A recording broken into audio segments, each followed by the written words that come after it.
வீரமங்கை ஜான்சி ராணியைப் போல் திருப்பூரின் ஜான்சி ராணி யார் என்று உங்களுக்கு தெரியுமா?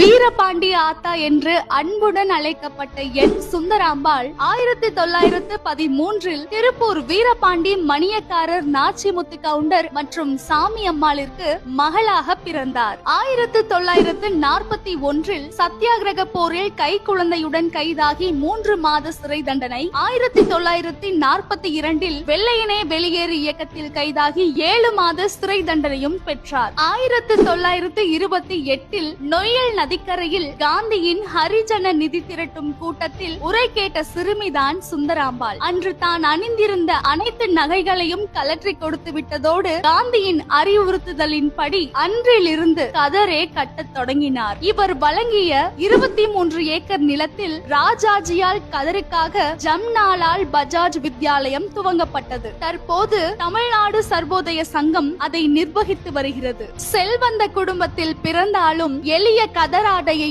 அணிந்து சுதந்திர போரில் ஈடுபட்டு நாட்டின் விடுதலைக்கு பாடுபட்ட இவரால் நமது திருப்பூருக்கே பெருமை.